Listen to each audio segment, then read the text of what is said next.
सभी मित्रों को नमस्कार। साथियों, जैसा कि आप सभी जान रहे हैं कि इन दिनों जन सुलभ पुस्तकालय की ओर से किशन पटनायक जी पर एकाग्र का आयोजन किया जा रहा है। उन्हें समझने वाले, उनसे जुड़े हुए लोग और उनके विचारों के साथ और उनके पथ पर चलने वाले तमाम लोग एक एक करके आ रहे हैं और अपनी बात रख रहे हैं। साहित्य की दुनिया से, पत्रकारिता की दुनिया से और सीधे राजनीतिक और सामाजिक कर्म की दुनिया से हर क्षेत्र से लोग आ रहे हैं और यह किशन पटनायक जी के प्रति सभी लोगों का एक आदर भाव, एक स्नेह और एक जुनून भी है कि लोग इस अपेक्षाकृत छोटे माध्यम के साथ भी, वर्चुअल माध्यम होने के बावजूद भी जुड़ रहे हैं। कई लोगों को इस माध्यम में दिक्कतें भी आती हैं, फिर भी कहीं ना कहीं किशन पटनायक उनके लिए एक ऐसे नाम के रूप में सामने आते हैं कि वे अमूमन ना नहीं कर पाते हैं। आज इसी इसी कड़ी में, इसी एकाग्र की इस नवीनतम कड़ी में हमारे साथ जानी मानी शख्सियत योगेंद्र यादव जी जुड़े हुए हैं। बहुत बहुत स्वागत और अभिनंदन और धन्यवाद कि आपने अपनी व्यस्त दिनचर्या के बीच कुछ समय निकाला किशन जी धन्यवाद पर तो बात। मुझे देना चाहिए अर्पण जी कि आपने मौका दिया किशन जी को एक बार फिर याद करने को। इस बार 30 जून को कुछ विशेष हम आयोजित नहीं कर पाए, तो मन में थोड़ा सा वो था कि अरे रह गया, कुछ करना चाहिए था। आमतौर पे मैं कोई ना कोई एक फेसबुक या कोई ना कोई चर्चा कुछ आयोजित करते हैं, लेकिन हमसे जो चूक हुई आपने ठीक कर दी। और इस चर्चा में अब तक आपने जिन जिन साथियों को शामिल किया है, आनंद जी को, लिंगराज भाई, नवीन भाई, राजेंद्र भाई, ये सब लोग हैं जो मुझसे कहीं बेहतर जानते रहे किशन जी को। तो मुझे नहीं पता कि मेरे पास अब जोड़ने को क्या रहेगा, लेकिन मेरी तरफ से बहुत बहुत धन्यवाद। क्योंकि आजकल बहुत कम लोग हैं जो इन बातों को जानते हैं और किशन जी का नाम नहीं जानते होंगे। इसके बारे में एक दो किस्से आपको बता देता हूँ, फिर हम बातचीत शुरू करेंगे। जी। सन 2006-7 में किशन जी का देहांत 2004 में हुआ, और सन 2006-7 में मुझे अवसर मिला एनसीईआरटी की किताबें लिखने का। तो एनसीईआरटी की उन किताबों में चूंकि मैं चाहता था कि आगे आने वाली पीढ़ी जाने किशन जी जैसे व्यक्तित्व के बारे में, तो कक्षा 10 में हमने एक छोटा सा एक पेज का उस पे था, वो एक काल्पनिक संवाद है किशन जी का दूसरी कुछ आंदोलनकारियों से, कि देश में पार्टियां बननी चाहिए या नहीं। तो बाकी सबके नाम बदल दिए थे, किशन जी का नाम नहीं बदला था, किशन जी। और कुछ दिन के बाद, एक दो साल नहीं, कोई 8-10 साल बाद अचानक आपत्ति आई कि ये तो एक जघन्य नक्सलवादी किशन जी के नाम को एनसीईआरटी की किताब में इस्तेमाल किया जा रहा है। और साहब खबर छप गई कि एनसीईआरटी की किताब के अंदर एक माओइस्ट हुआ करते थे किशन जी, उनके नाम से एनसीईआरटी की किताब में ये किया गया, वो किया गया है। मुझे पता लगा, मैंने कहा भाई थोड़ा सा तो पढ़ लिख लिया करो। क्योंकि इस काल्पनिक संवाद में स्पष्ट है कि किशन जी नहीं रहे, और किशन जी की 2004 में देहांत हो चुका था। और वो जो माओइस्ट थे, नक्सली थे, उनका तो देहांत 2011 वगैरह के अंदर हुआ था। तो मैंने कहा पहले तो थोड़ा सा इतिहास समझ लीजिए। और दूसरा ये कि किशन पटनायक कौन थे, इसका क्या नई पीढ़ी को बिल्कुल कोई गुमान नहीं है। तो इस लिहाज से मुझे लगता है कि अपने आप में बहुत अच्छा काम है कि कम से कम नई पीढ़ी को कुछ तो पता रहे। हमारी दिक्कत यह है कि 1947 से पहले की जो हस्तियां हैं वो फिर भी हमें पता होती हैं, क्योंकि वो हमारी हिस्ट्री की टेक्स्ट बुक में आ जाती हैं, उनके बारे में बात होती है।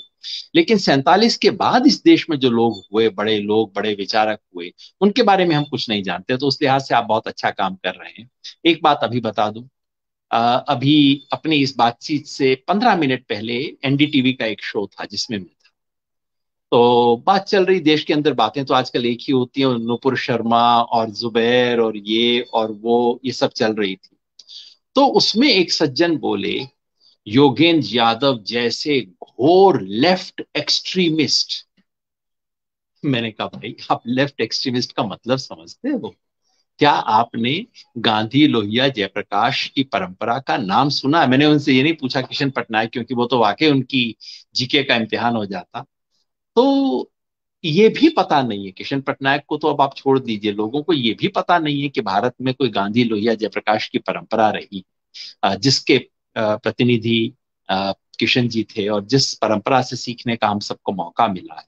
इसलिए मैं आपको धन्यवाद कहना चाहता था कि आपने ये मौका दिया उस शख्सियत को याद करना, और उसके बहाने इस देश की जो बहुत गहरी विरासत है, उस विरासत से जुड़ने का, उस विरासत को देश के सामने दोबारा पेश करने का आपने मौका दिया अर्पण जी। बहुत बहुत धन्यवाद। जी। और मित्रों, हम लोग इस बातचीत को आगे बढ़ाते हैं और वहीं से शुरुआत करते हैं योगेंद्र जी, कि कैसे आप उनके विचारों से क्रमशः अवगत होते चले गए, और फिर तो उनके साथ आपकी जो आपका जो पूरा सानिध्य है वह सब हम लोग जानते ही हैं। लेकिन शुरुआत से कुछ चलें तो हमारे और जो नए मित्र हैं किशन उन्हें जी भी कुछ। से पहली मुलाकात मेरी हुई या तो 1981 के अंत में या 1982 के आरंभ। एग्जैक्ट मुझे पता नहीं। जवाहरलाल नेहरू विश्वविद्यालय के हम विद्यार्थी थे, और जिस जवाहरलाल नेहरू विश्वविद्यालय में लोग मान लेते हैं कि अगर आप जेएनयू में पढ़े हैं और अगर दाढ़ी है फिर तो आप मार्क्सिस्ट होंगे ही होंगे, ये हमारे इस देश के आजकल मतलब मूर्खता की इस देश में कोई हद नहीं है ना, अब तो मतलब मान लिया जाता है। जैसे अगर कोई टीका लगा, अपनी चुटिया लगा पहनता है तो वो संघी होगा ही होगा, वो होगा, ये सब हम मानते हैं, तो अनपढ़ता की निशानी। तो उस जेएनयू में उस वक्त समता युवजन सभा करके एक बहुत महत्वपूर्ण युवा संगठन था, जिसमें बहुत शानदार लोग थे। सुनील जी, याद करता हूं मैं, होशंगाबाद में उन्होंने पूरा जीवन आदिवासियों के बीच में बिताया, समाजवादी जन परिषद के वरिष्ठ नेता और इस देश के बहुत बड़े चिंतक। और सुनील जी को अपनी एज में जब मैं देखता था तो मैं कहता था अगर गांधी भी इस उम्र के होते तो सुनील जी के सामने तो पानी मांगते। तो सुनील जी थे। भाई जसवीर सिंह थे उस वक्त वहां, आजकल बेंगलुरु में हैं। इमरजेंसी में पूरा वक्त जेल में रहे थे। वहाँ चेंगल रेड्डी थे और तमाम साथी थे। तो एक जेएनयू के भीतर जहां लेफ्ट का दबदबा था, जहां एसएफआई मार्क्सिस्ट कम्युनिस्ट लोगों का बिल्कुल वर्चस्व हुआ करता था, उस वर्चस्व के भीतर एक अलग आवाज, उसके विरोध की आवाज, प्रतिपक्ष की आवाज हुआ करता था, समता युवजन सभा, जो जेएनयू के उस माहौल में खड़े होके गांधी की बात करते थे, लोहिया जयप्रकाश की बात करते थे। उस जमाने में जब सब लोग केवल क्लास स्ट्रगल की बात करते थे तो हम लोग खड़े होके कहते थे कि भाई कास्ट भी कोई चीज हुआ करती है। हम लोग महिला का सवाल उठाते थे। तो वो समता युवजन सभा से मैं जुड़ा जेएनयू में जाके। 1981 में मेरा एडमिशन हुआ पॉलिटिकल साइंस में। तो मैं सुनील जी जैसे साथियों से आकृष्ट होके समता युवजन सभा से जुड़ा। और समता युवजन सभा के जो वैचारिक डिस्कशंस हुआ करते थे जेएनयू में उन दिनों, रात डिनर के बाद लंबी बहसें हुआ करती थी। 9:30 बजे से शुरू होती थी और फिर वो रात 12:30, 1, 2 बजे कभी तक हो सकती थी। उसमें मेरी मुलाकात हुई पहले सच्चिदानंद सिन्हा जी से और बाद में किशन जी से, किशन पटनायक जी से। मैं बिल्कुल एमए फर्स्ट ईयर का स्टूडेंट था। और मुझे इन सब लोगों से मिलके ये महसूस हुआ, क्योंकि जेएनयू में रहते हुए मुझे लगता था कभी कभी कि ये लोग किस दुनिया में जीते हैं। वहां अंग्रेजी का आतंक, मार्क्सवाद के साथ साथ अंग्रेजी का भी आतंक हुआ करता था। और भारत से ज्यादा बात वहां क्यूबा और कंबोडिया की हुआ करती थी, और चीन की और रूस की। तो इस बीच इन सब साथियों से मिलके मुझे महसूस होता था कि हाँ, कुछ जमीनी हकीकत के हम नजदीक हैं। वहीं एक बातचीत में किशन जी से बात करने, किशन जी को मिलने का मौका मिला और सच्चिदानंद सिन्हा जी से बात करने का मौका मिला। उसके बाद 1982 में समता संगठन का बनारस में सम्मेलन हुआ, जहां पहली बार किशन जी को मैंने कायदे से देखा। लेकिन तब भी उनसे बहुत कोई ज्यादा संवाद हुआ हो ऐसा नहीं, क्योंकि मैं यंग था थोड़ा, उनसे आकर्षित भी था, आतंकित भी था, तो उनके पास जाने की तो हिम्मत नहीं होती थी। धीरे धीरे किशन जी के बातों को पढ़ना शुरू किया मैंने, तो संपर्क सदैव रहा, और उनका एक बहुत सहज स्नेह था हम सब के प्रति, सब युवा लोगों के प्रति, वो था। लेकिन मैं समझता हूँ 1987-88 में जब मैं वापस समता संगठन में कुछ जुड़ा, तब तक मैं चंडीगढ़, पंजाब विश्वविद्यालय चंडीगढ़ में था, तब किशन जी से कुछ इंटरेक्शन होना शुरू हुआ। 90 में बनी थी जन आंदोलन समन्वय समिति, जिसका उत्तरी बंगाल में हुआ सम्मेलन, वहां किशन जी से मुलाकात हुई। और उसके बाद 1995 में जब समाजवादी जन परिषद बनी, तब उसका जो दस्तावेज था वो लिखने की प्रक्रिया में मैं पहली बार किशन जी के काफी नजदीक आया, क्योंकि वो बड़ा काम था दस्तावेज लिखना, तो किशन जी को शायद किसी किरानी की जरूरत होगी, तो मुझे वो किरानी का रोल मिला, मतलब लिखने का, क्लर्क बनने का, ड्राफ्ट बनाने का, किशन जी को दिखाने का। तो तब और वो आके हमारे पास ठहरे भी, तब तक मैं दिल्ली आ चुका था, तो किशन जी दिल्ली आए, हमारे पास ठहरे भी। तब और 2004 तक, तब तक आखिरी 10 वर्ष उनके पास कुछ नजदीक रहने का मौका मिला। हालांकि अब हमेशा लगता है कि अच्छा कुछ और होता तो बेहतर होता। कभी मैंने सोचा था कोई 2-3 महीना केवल उनके साथ देश भर में घूमूंगा, वो कभी हो नहीं पाया। लेकिन इस सब दौरान में किशन जी को जाना, समझा, तो आप समझिए, एक तरफ मेरी पॉलिटिकल साइंस की टीचिंग ट्रेनिंग होती थी जेएनयू के क्लासरूम में, और दूसरी तरफ पॉलिटिकल साइंस की ट्रेनिंग होती थी किशन जी और सचदा जी की बातों को सुन के।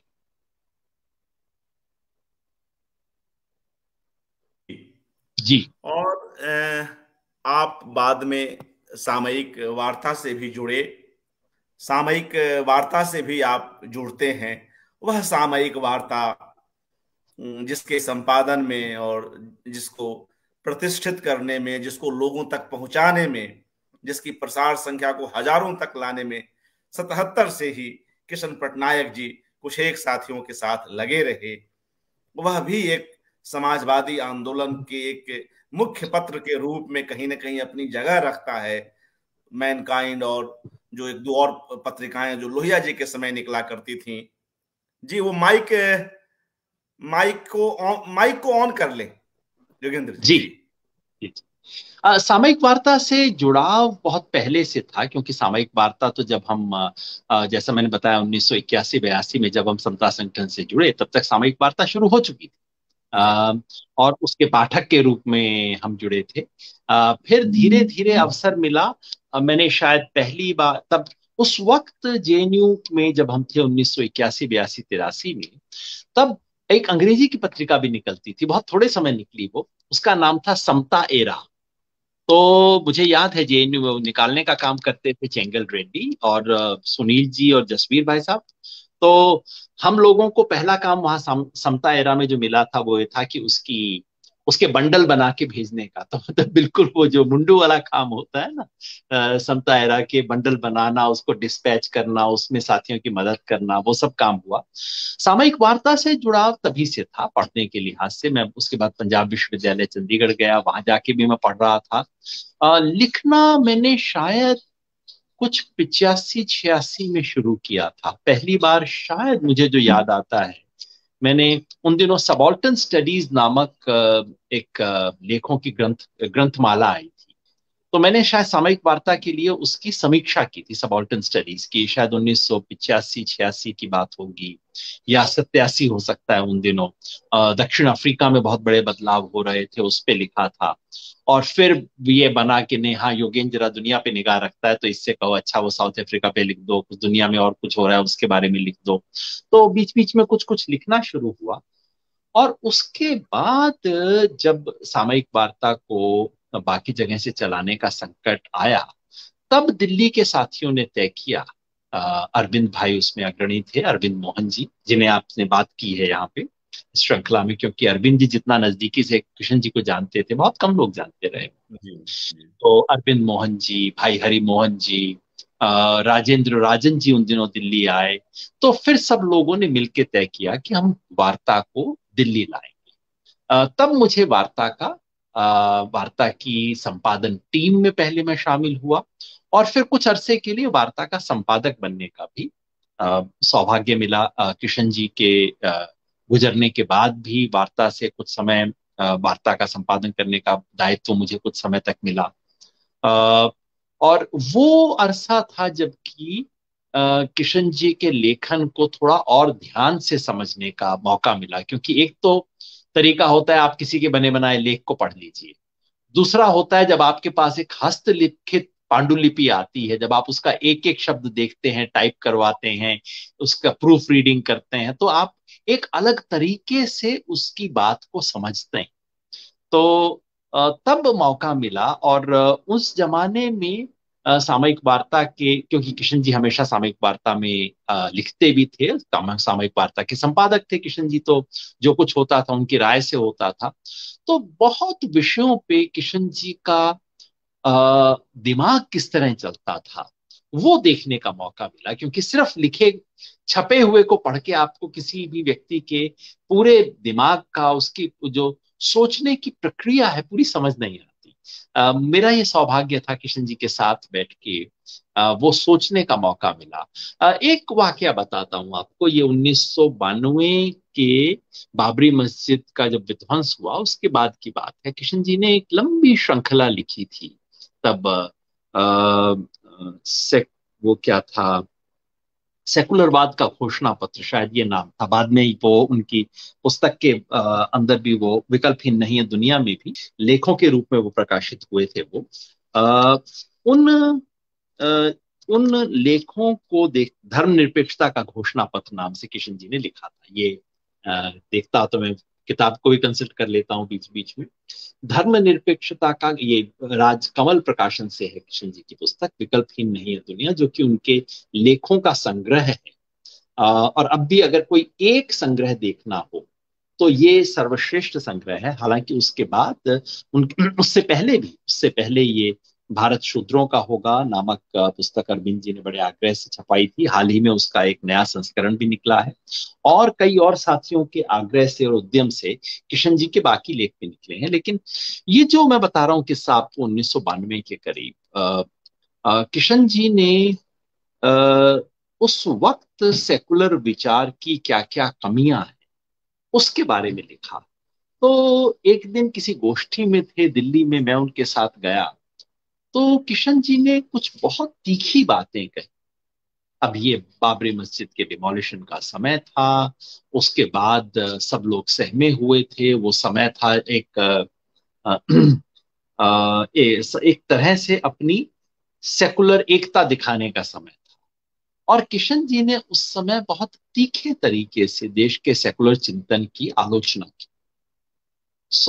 मुझे और एक दो जगह कुछ वाक्य थे जो वाक्य सुन के मैं सन्न रह गया। मुझे लगा कि ये कोई अगर इसमें की सुर्खी बना देगा तो ये तो बहुत उल्टा अर्थ जाएगा इसका। तो उस बैठक के बाद मैंने किशन जी से पूछा, मैंने कहा कि ये आपको ये सब बातें बोलते हुए डर नहीं लगता? मतलब डर का मतलब, हाँ ये वाला डर नहीं था, वो लिंचिंग वगैरह के जमाने नहीं थे कि, और या कि आपको जेल में डाल दिया जाएगा, ऐसा नहीं। डर मतलब कि आपको गलत समझा जाएगा, लोग आपको धर्मनिरपेक्षता विरोधी कह देंगे, और वो तो 1 मिनट लगता है ना इस देश में, आप थोड़ा सा भी अंतर करें तो ये है, और फिर वो अंदर से चड्डी वाला ही है, और ये सब शुरू हो जाता है यहाँ तो 5 मिनट के अंदर। मैंने किशन जी से पूछा कि इसका डर ये आपको नहीं लगता? किशन जी ने कहा कि अगर आपका अपना, हाँ, और उस सवाल से जोड़ के मैंने उनसे पूछा था कि अ, राजनीति में क्या आप इतना सच बोल सकते हैं? जहां मैंने किसी से पूछा कि आपने क्यों बोला, तो उन्होंने पलट के मुझसे पूछा कि अच्छा तुम्हें क्या लगता है गलत बोला? मैंने कहा नहीं, बोला तो सही, लेकिन ये आपने कह कैसे दिया? डर नहीं लगता? और क्या राजनीति में इस तरह से सच बोला जा सकता है? तो किशन जी ने कहा, अगर आप अपनी राजनीति के प्रति गंभीर हैं, तो कोई भी सच बोलने से आपको डर नहीं। अ, अगर आप किसी बात को, सच को जानते हुए छुपा रहे हैं, इसका मतलब है आप अपनी राजनीति के प्रति गंभीर नहीं। इस बात को मैंने गांठ बांध लिया, और मैं कोशिश करता हूं अपने तरीके से छोटा मोटा कि अगर हम बात गंभीर है, अगर हमारा कमिटमेंट गहरा है, तो फिर हमें सच से डरने की जरूरत नहीं। ये मैं इसलिए कहता हूं कि आज भी मैं देख रहा हूं बहुत बात ऐसी होती है जिसमें हम सब लोग कई चीजें जानते हुए भी उसके आधे सच को छुपा जाते हैं कि नहीं नहीं, ये वक्त नहीं है ये बात कहने का, बीजेपी वाले फायदा उठा लेंगे इसका, फला व्यक्ति फायदा उठा लेगा। किशन जी ने ये सिखाया कि किसी बात को उसकी संपूर्णता में कैसे कहा जाए, बिना सच के किसी पहलू को छुपाए। अगर मैं समझता हूं किशन जी से कोई चीज, बहुत चीजें मिली उनसे, उनमें से ये एक बहुत बड़ी चीज थी कि अ, अक्सर कोई भी घटना जब देखते हैं तो हमारे मन में आता है कि हाँ ये बात तो सही है, ये बात तो गलत है, ये बात सही तो है लेकिन ये कहने का वक्त नहीं है। किशन जी ने एक मुहावरा और तरीका बनाया जिसमें वो पूरा सच कह सकते थे। एक बार मायावती जी ने गांधी जी के बारे में कुछ बहुत अपमानजनक शब्द कह दिए, गांधी जी की निंदा की और बहुत अपमानजनक शब्द कहे। तो उस पर रिएक्ट करते हुए किशन जी ने लेख लिखा था, गांधी की निंदा अवश्य होनी चाहिए, जिसमें उन्होंने अ, ये नहीं कि मायावती के पक्ष में लिखा या कि मायावती ने जो बातें कही थी उनको सही ठहराया, लेकिन अ, जो गांधी के महिमा मंडन होने से क्या क्या नुकसान हुए हैं और कैसे सच्ची गांधी की राजनीति तभी आगे बढ़ेगी अगर इस गांधी जी के नाम पे चल रहे इस गुब्बारे को एक बार पंक्चर कर दिया जाए तो उससे बहुत फायदा हो। इस तरह से बात को संपूर्णता में रखना, समग्रता में रखना, ये किशन जी ने हम जैसे बहुत लोगों को सिखाया, विचार की दृष्टि से। किशन जी को हम जब याद करते हैं तो अक्सर लोग उनके व्यक्तित्व को याद करते हैं। वो करना भी चाहिए, क्योंकि मैं समझता हूं कि राजनीति में बहुत कम लोग होंगे जो इतने सौम्य हों। राजनीति आजकल एक ऐसा धंधा बन गया है जहां आप वो जो छातू ठोकू होता है ना, मैंने देश के लिए ये किया, आपको मतलब देश में राजनीति में तरह तरह के लोग मिलेंगे, और अक्सर जो लोग आपको सार्वजनिक जीवन और राजनीति में मिलते हैं वो वही होते हैं जो आपको बड़ी सी क्लिपिंग्स की फाइल लेके चलते हैं, जी मैंने 1980 के अंदर ये संघर्ष किया था, ये आंदोलन किया था, ये आप क्लिपिंग देखिए, मैंने उसका लीडर था, फिर जब मैंने चंद्रशेखर जी के साथ में स्टेज पे बैठा था। ये हमारे देश की राजनीति का होता है। या फिर कि साहब मैं 18 बार जेल गया हूं, मैं 25 बार जेल गया हूं, ये मैं ये बहुत हमारी सार्वजनिक जीवन में सबसे आगे होता है। अ, किशन जी, और सिर्फ किशन जी नहीं, किशन जी के इर्द गिर्द जो पूरा दायरा बना, उसकी राजनीति का संस्कार बिल्कुल अलग था। जो मैं कई बार कहता हूं कि किशन जी के उपस्थिति में अगर आप किशन जी की कुछ प्रशंसा करना चाहें तो आप खुद लज्जित महसूस होते थे। किशन जी टोकते, मतलब उन्हें कुछ कहने की आवश्यकता भी नहीं पड़ती थी। ये समझ था कि भाई कोई कोई कायदा, जैसे मंदिर में आप क्या बोलते हैं क्या नहीं बोलते इसका कुछ कायदा होता है, तो किशन जी की उपस्थिति का एक कायदा था। जैसे नेताओं का मैं देखता हूँ, अक्सर नेताओं, किसी भी नेता के इर्द गिर्द दरबार होता है, फिर दरबार में बताया नेताजी ने ये किया था, सबसे पहले नेताजी ने कहा था, नेताजी ने ये काम किया, अरे अगर वो बोल दें तो आज भी लाखों लोग खड़े हो जाएंगे। ये तमाम इस तरह की बातें चलती रहती हैं। किशन जी के इर्द गिर्द आप कल्पना नहीं कर सकते थे इस किस्म की चाटुकारिता की। अ, और संकोच, अपने मुंह से तो किशन जी खैर बोलते ही नहीं थे अपने बारे में, मगर ये नहीं कि मैं नहीं बोलूंगा लेकिन दूसरे बोलेंगे, ये भी एक नेताओं का स्टाइल होता है कि किसी चमचे चपेले को बैठा लेते हैं, वो कहते हैं अरे नेताजी ने ये किया वो किया, फिर नेताजी कहते हैं अरे छोड़िए छोड़िए छोड़िए, पर मतलब एक हाथ से उकसाते हैं, दूसरे हाथ से छोड़िए छोड़िए। किशन जी का ये वो नहीं था। वहां एक बहुत एक खास तरह की राजनीति में मर्यादा, राजनीति मर्यादा का काम है, ये किशन जी से सीखते थे।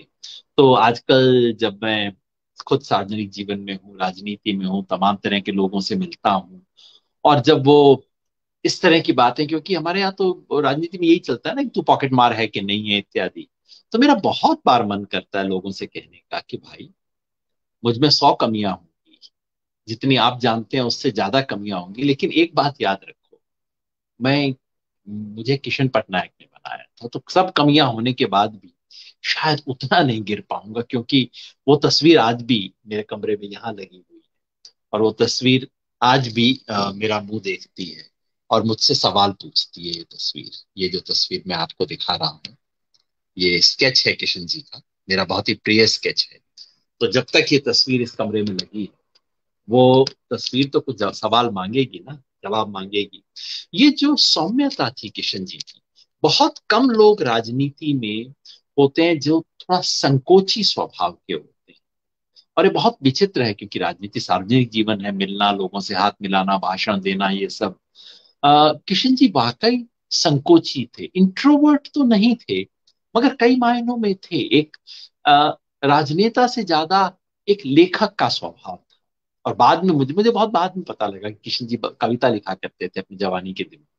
और उनकी कुछ कविताएं पढ़ने का मौका मुझे बहुत बाद में मिला। दरअसल उनके गुजर जाने के बाद जब उनका हमने एक विशेषांक प्रकाशित किया, तब पहली बार मैंने किशन जी की उन कविताओं को पढ़ा। तो वो जो एक राजनीति में आप संकोच, मर्यादा, और उसके साथ साथ अपने सिद्धांतों पे अडिग।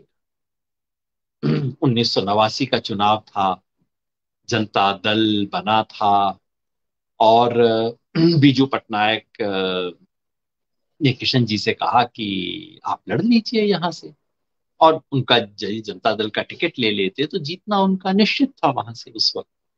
लेकिन किशन जी ने नहीं लिया।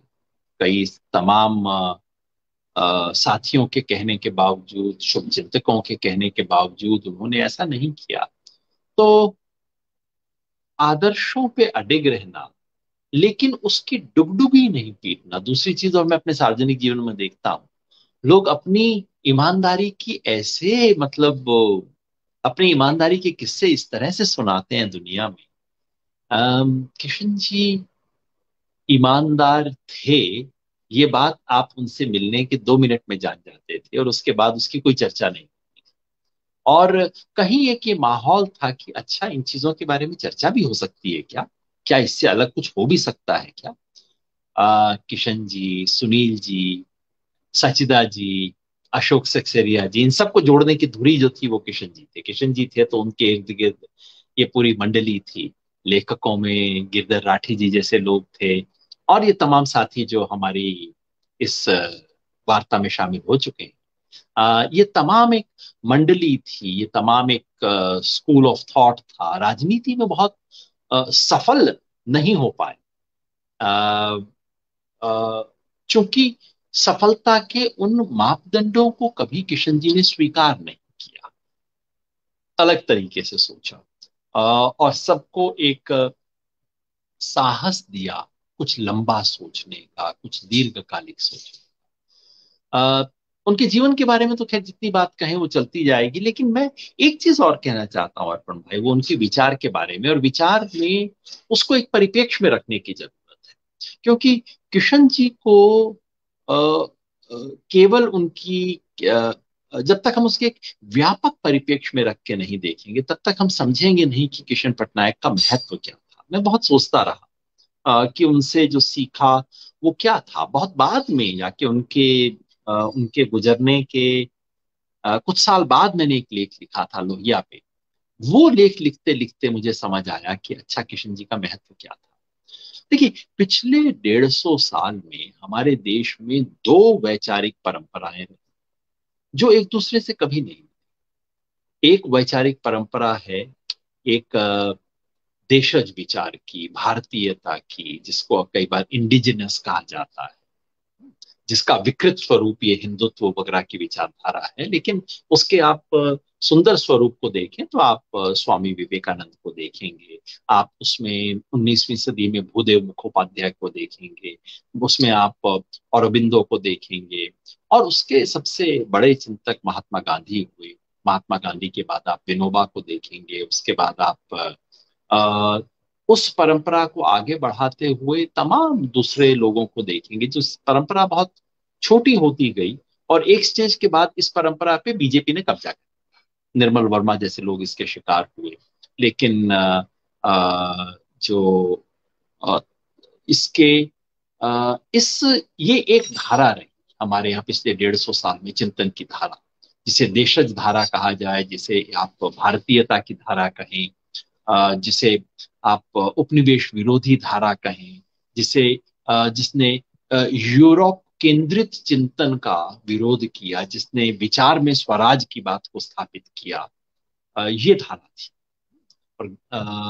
और इस धारा को आप गांधी के नाम से जोड़ सकते हैं, हालांकि केवल उसे गांधीवादी कहना सही नहीं होगा इस पूरी धारा।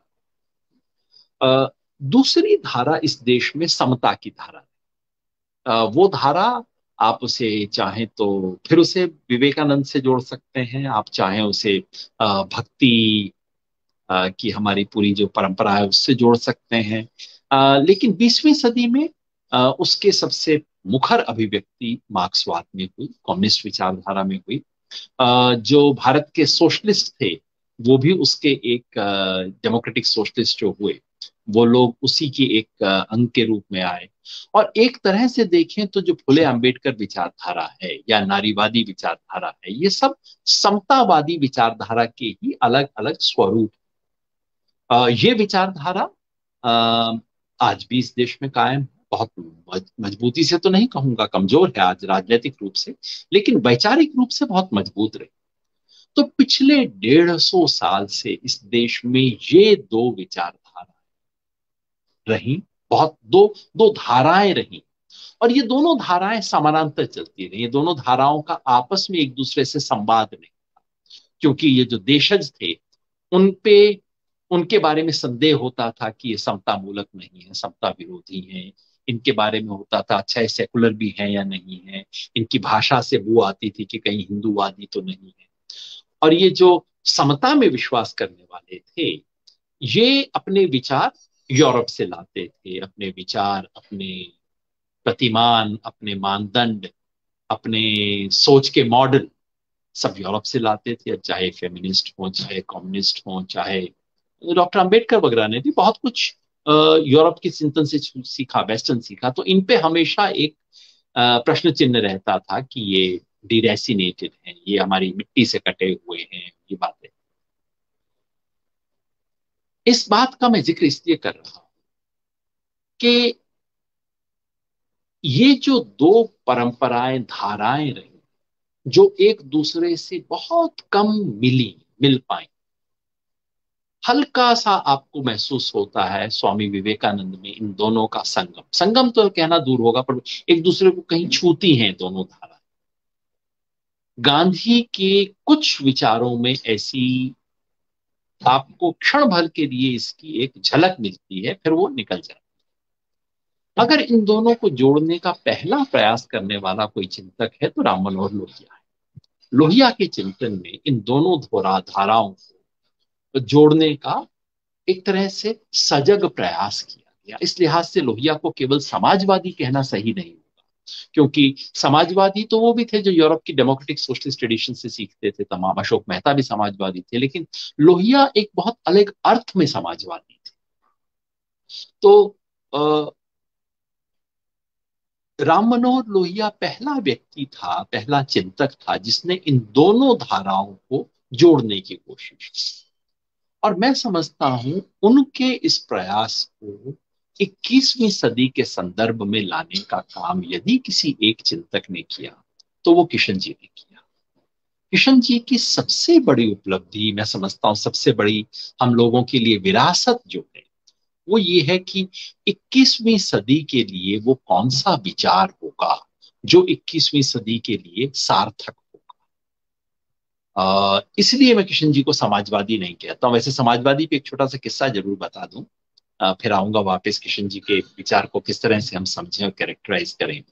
जब 1995 में समाजवादी जन परिषद बनी, जो पार्टी थी किशन जी ने जिसकी स्थापना की, तो उसके नामकरण पे बड़ी लंबी चर्चा हुई। मुझे भी सौभाग्य था उन चर्चाओं में बैठने का, सुनने का। तो किशन जी का एक ही आग्रह था कि नई पार्टी के नाम में समाजवादी शब्द नहीं होना चाहिए और पार्टी शब्द नहीं होना चाहिए। दो उनके आग्रह थे। लेकिन तब एक समूह था जिसका नाम था सोशलिस्ट पार्टी लोहिया। उन्होंने आग्रह किया कि हम तो तभी आपके साथ जुड़ेंगे यदि आप अपने नाम में सोशलिस्ट या समाजवादी डालेंगे।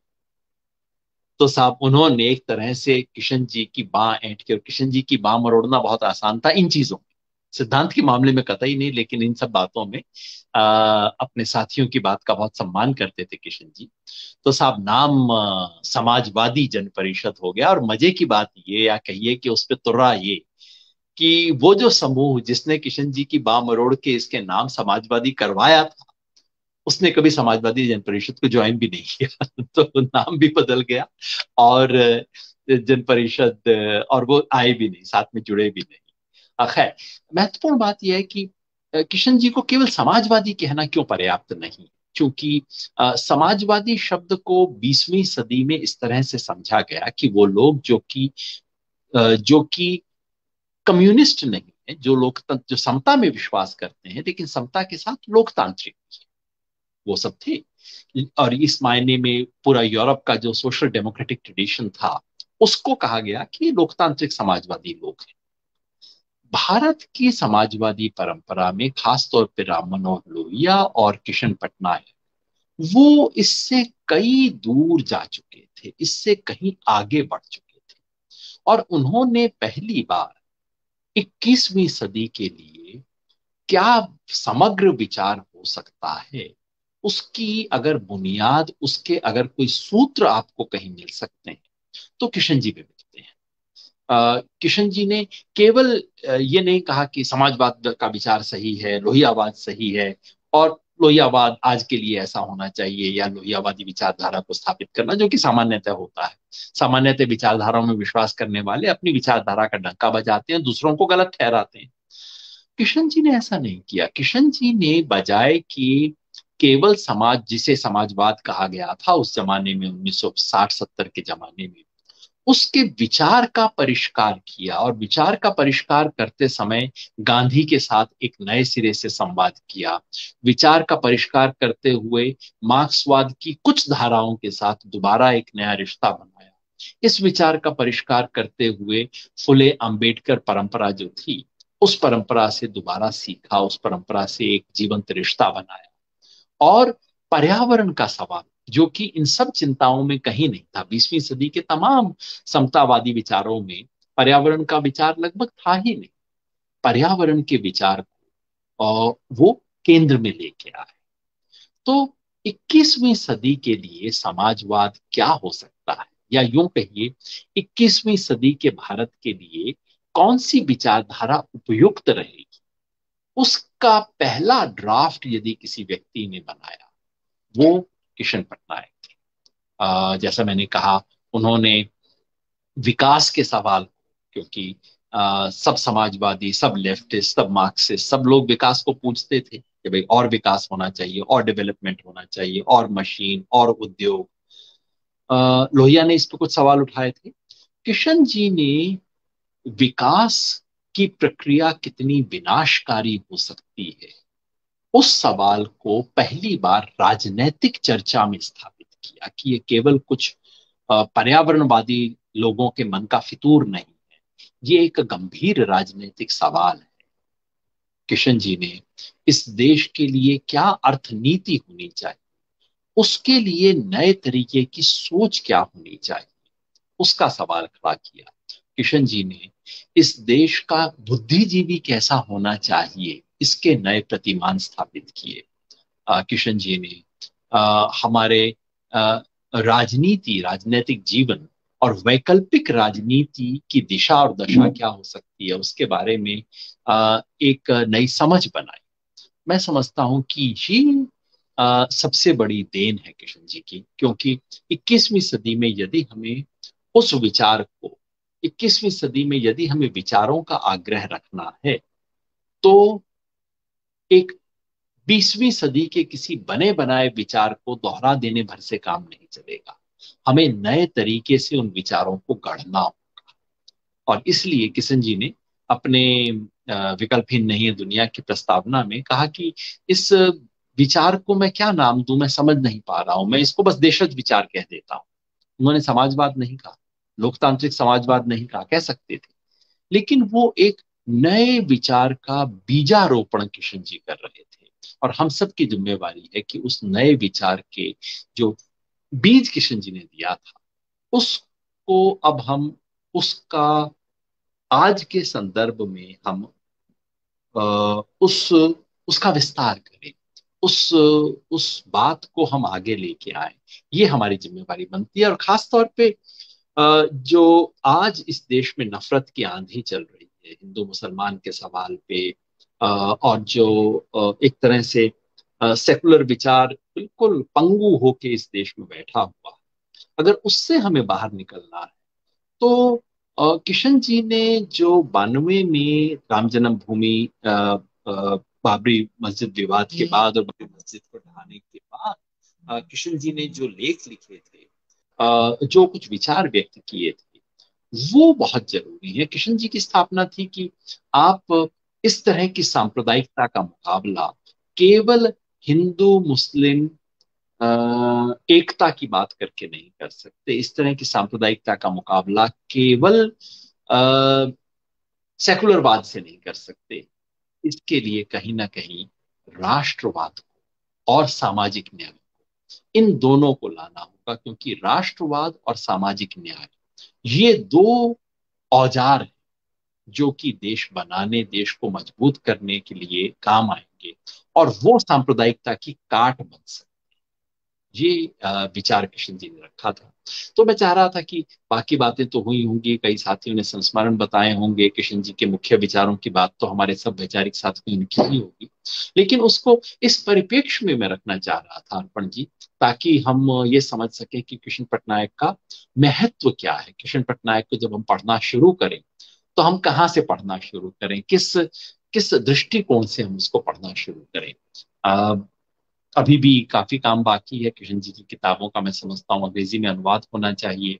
ध्यान रखिए कि ऐसा व्यक्ति जिसकी मातृभाषा उड़िया थी, उसने अपना लगभग समस्त लेखन हिंदी में किया। उड़िया में भी लिखा उन्होंने, लेकिन उससे कहीं ज्यादा हिंदी में लिखा। और उनकी उन बातों को अंग्रेजी में रखना, अंग्रेजी के जगत के सामने पेश करना बहुत बड़ी हमारी जिम्मेवारी है। लेकिन उससे भी बड़ी जिम्मेवारी है जिस राजनीति को किशन जी ने खड़ा करने की कोशिश की, जिसे एक वैकल्पिक राजनीति का नाम दिया गया, उस वैकल्पिक राजनीति के सपने को आज के हिंदुस्तान में जिंदा रखना। आज जबकि हमें लगता है कि संविधान की न्यूनतम मर्यादाओं की रक्षा अपने आप में एक असंभव किस्म का काम बन गया, वैसे में उस आदर्श को बनाए रखना, उस आदर्श की चिंता को अपने साथ रखना, और इस इस इस बात को याद रखना जो किशन जी की पुस्तक के शीर्षक में लिखी गई है, विकल्पहीन नहीं है। ये जो क्योंकि आज की सत्ता का एक ताकत यही है कि हमें ऐसा महसूस करवाया जाता है कि तुम अकेले, तुम तो बेकार हो, पागल हो, अकेले हो, क्या होगा, अरे जो है इससे अलग कुछ नहीं होगा, यही होगा और कुछ नहीं हो सकता। उसके लिए नैतिक और राजनैतिक संकल्प चाहिए, और राजनीति शुभ और सुंदर हो सकती है। ये मैंने किशन जी से सीखा, और बहुत इच्छा रहती है कि नई पीढ़ी के लोग भी ये बात उन तक सीख सके। आपने अर्पण जी इसके लिए मुझे अवसर दिया, तमाम साथियों के साथ ये श्रृंखला चलाई, आपको बहुत बहुत धन्यवाद। और तमाम दर्शकों को जिन्होंने इस बातचीत को सुना, आप किशन जी को और सुने, उनकी लिखी पुस्तकों को, उनके लेखों को पढ़ें, उस पर चर्चा आयोजित करें। तो मैं चाहता हूं कभी अर्पण जी इसको बाद में फॉलो अप करें, तो कुछ हम एकदम बिल्कुल स्टडी सर्कल की तरह चला सकते हैं कि ठीक है, किशन जी के ये लेख पढ़ के आइए, फिर उन लेख के बारे में हम चर्चा करेंगे। ऐसा हमें सचदा जी के साथ भी करना चाहिए। उससे शायद हम चर्चा को और आगे लेकिन बहुत बहुत धन्यवाद, आपने जो मौका दिया इसके लिए, शुक्रिया। जी जी, बहुत बहुत शुक्रिया योगेंद्र जी।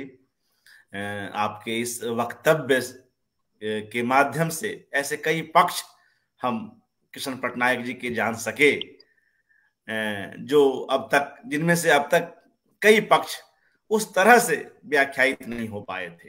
हालांकि अरविंद मोहन जी और आनंद कुमार जी, नवीन जी, गंगा प्रसाद जी, इन तमाम लोगों ने अपने अपने हिसाब से अपनी बातें रखी। और यही मुझे लगता है कि इस एकाग्र का यही आकर्षण भी है कुछ संभवतः, कि कैसे लोग जब उनसे जुड़े हुए अलग अलग लोग अपनी यात्राओं को भी लेकर आते हैं तो वह चर्चा रोचक बन जाती है। उसमें योगेंद्र यादव की अपनी राजनीतिक यात्रा भी है, अपने स्वयं उनके राजनीतिक विचारों की भी यात्रा है, और कैसे उस यात्रा में कृष्ण पटनायक जी की भूमिका है, हम इसको भी समझ सकते हैं। चलते चलते एक बात और पूछ लेता हूं, मन में बात आई है कि आप तो उनसे बहुत प्रभावित रहे, आप स्वयं काफी सजग है, कई स्तरों पर काम कर रहे हैं, लेखन हो, आंदोलन हो, तमाम तरह से। एक चीज बताएं कि आपके हम आप पर उनके प्रभाव को हम जानते हैं, मगर कई बार राजनीतिक समझ में काम करते हुए लोगों के बीच रहते हुए कुछ असहमतियां भी होती हैं।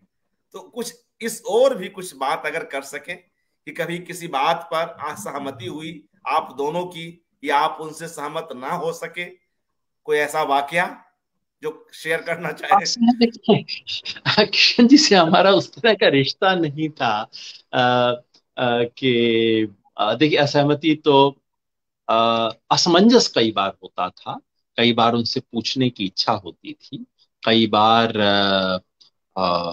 स्पष्टीकरण की जरूरत होती थी। असहमति, माने सच कहें तो हमारी उस वक्त ऐसी औकात नहीं थी कि किशन जी से असहमत हो। हम तो देखिए, हम और ऐसे कई और साथी भी आए होंगे, हम तो सब वो लोग हैं जिनको मिट्टी से उठा के किशन जी ने उसको एक घड़े की शक्ल दे दी। तो अब घड़ा कुम्हार से क्या झगड़ेगा, क्या असहमत होगा। लेकिन वो जरूर मन में रहता है कि किशन जी चाहते थे कि मैं सार्वजनिक जीवन में आऊं, और बहुत पहले आऊं। मैं अपनी नौकरी छोड़ के सार्वजनिक जीवन में 2012 में आया, जी किशन जी के गुजरने के 8 साल बाद। ये एक बहुत मलाल मेरे मन में है, क्योंकि किशन जी 1992 में चाहते थे कि मैं ऐसा करूं। जब वो चाहते थे उसके 20 साल बाद मैंने ऐसे किया। तब मैं एकेडेमिया में था, टेलीविजन में था, और किशन जी पूछते थे तुम क्या करते हो, इसमें क्या तुम्हें लगता है। और उनकी इच्छा थी, तो उनके सामने अगर मैं पूर्णकालिक कार्यकर्ता बन जाता तो किशन जी को शायद अच्छा लगता। तो ये तो असहमति तो नहीं है, पर हमारी आ, कमी है कि उनकी बात को पूरा न कर पाए। असहमति, अब कई चीजें पढ़ता हूँ, समझता हूँ, तो अपूर्णता नजर जरूर आती है। पर मैं समझता हूँ वो काम हम सब लोगों के लिए छोड़ के गए हैं, क्योंकि उनकी चीजों में इशारा है। लेकिन जो एक उसकी व्याख्या होनी चाहिए वो अभी नहीं हुई कई मुद्दों पे। तो उसमें मुझे जरूर लगता है, तो कमी रहती है, हर चिंतक में होती है, अपूर्णता रहती है। अपूर्णता काफी है किशन जी के लेख में, तो खास तौर पे चूंकि वो कोई एक विशद ग्रंथ के रूप में जो होना चाहिए, जो एक व्यवस्थित रूप से, क्योंकि ये जो पुस्तक है विकल्पहीन नहीं दुनिया, ये किशन जी का कोई ग्रंथ नहीं है, ये उनके लेखों का संग्रह है। जरूरत एक ग्रंथ की थी, और उसकी कमी जरूर खलती है कि वो होता तो बेहतर होता। लेकिन मैं समझता हूँ हर पीढ़ी आने वाली पीढ़ी के लिए कुछ काम छोड़ के जाती है ना, तो किशन जी ने हमारे जिम्मे काम छोड़ा है, अब हमें करना। धन्यवाद। जी, बहुत बहुत शुक्रिया योगेंद्र जी, आप समय निकाले और इतनी अच्छी बातचीत संभव हो सकी। तमाम मित्रों का जो इस कार्यक्रम को देख रहे हैं, सभी का हार्दिक धन्यवाद। शुभ रात्रि। नमस्कार। नमस्कार।